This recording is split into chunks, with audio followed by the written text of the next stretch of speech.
So I'm here at the walking street in Bangkok, Thailand. Got some pretty cheap clothes here. Most of them pretty affordable. About the same as in Vientiane, Laos. So, it's a lot smellier here. But it's nice here. A lot of people are crowded. Today's a Sunday, and it's January 24th. No, the 26th, I believe. Denali Pose. Alright, I'll see you guys later. Cheers. Open the sabs. อันนึงบ่นะว่าบ่เอาบ่กินน้ำเกลือโน่ก็ได้อันนี้เนี่ยใส่กรอกว่ะจ้าเอาก้อนบ่เอาก้อนเด้อเอาเจ้าตัวนี้เอาหน่อยนี่เอาตัวนี้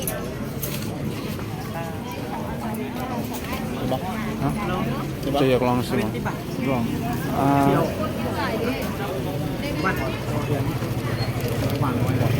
ขายจะไหนแป๊บขายจะไหนถ้วยเท่าไหร่20 บาทครับเอาถ้วยหนึ่ง10 บาทเพราะไม่ได้ลูกอัดกันนี่เป็นก้อนที่ก้อนอะไรไหมสองหน่อยจับกุมารใช้ผมด้วยแหละลงเอาลูกกิน$2 boxers. $2.15. Jauh saya. Oh, mana? Kecil tak? 30 baht.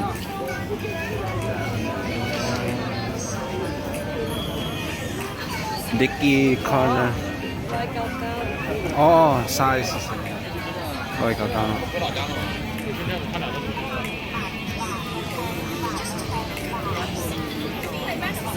What you can on more?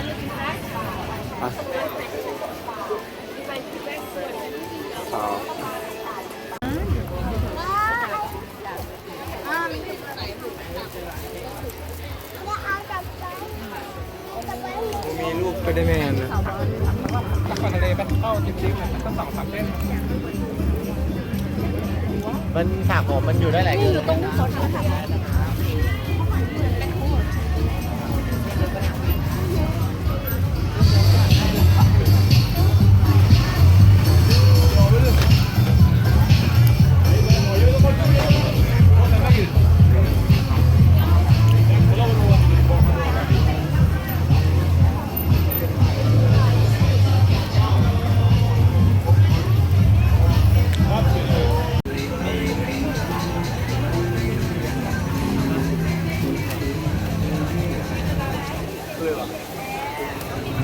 Strawberry. ล้างหรือยังยัง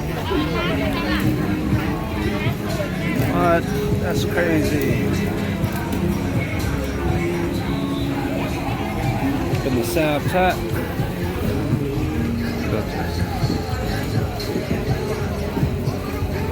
The cocknut. Good.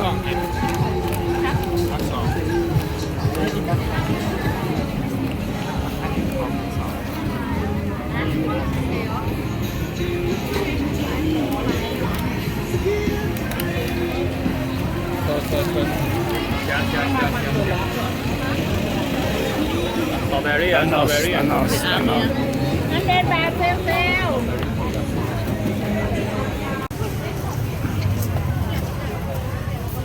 เยี่ยมมากเลย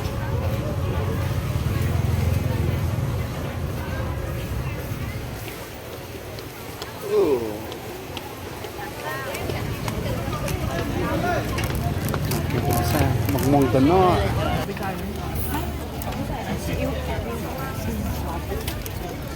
คนที่ไหนพี่อยู่ไหนลูกเรา Oh, chắc nào.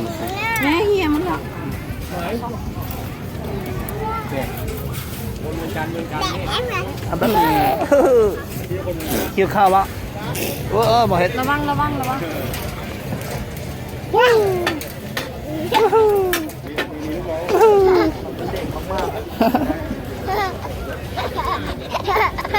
น้ำปลาแล้วเนี่ย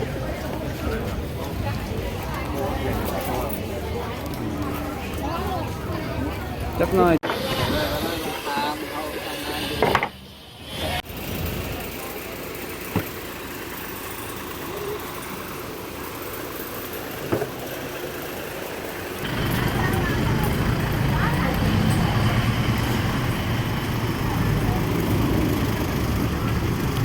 Bingsu Junction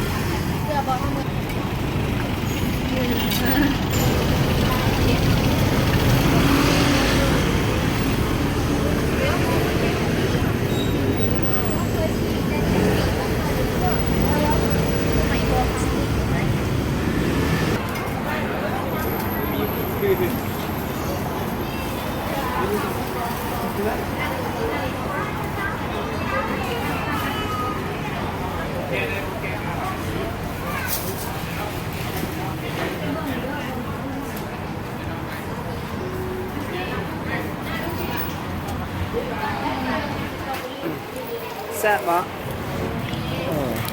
นี่มันเจอตัวนี้ตัวนี้ เห็นไหมล่ะ ล้างอันนี้ล้างแล้วล้างแล้วเอาหมด ตัวนี้พันล้างแล้วตัวนี้พันล้าง แต่นี่นะ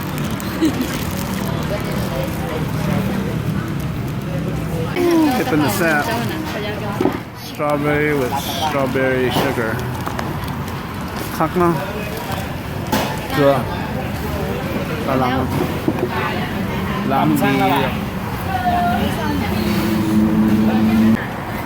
แซ่บหลายมั้ง อันไว้สีเข้มๆลูกมันจะไม่อะไร นี่ จำใส่เกลือไหม ไม่ได้ใจว่าต้องผมเขียน บังว่าจำใส่เกลือ สั่งเราสั่งเรา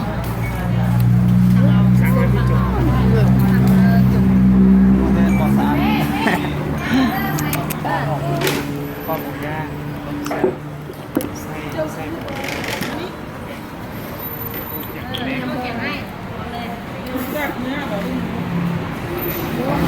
แซ่บปะ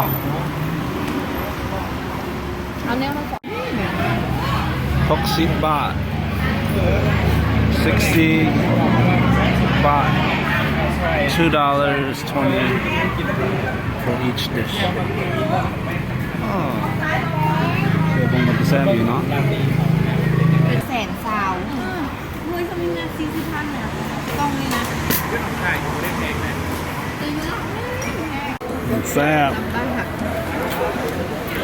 ว้าว all this food maybe for under 25 bucks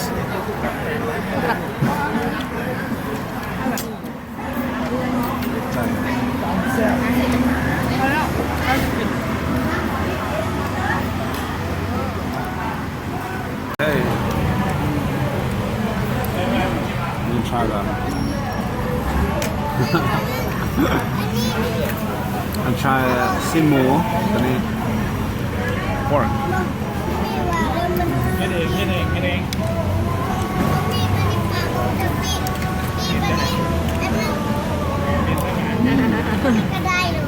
Good. สองพอ เค็มเนาะ I'm gonna try the intestines.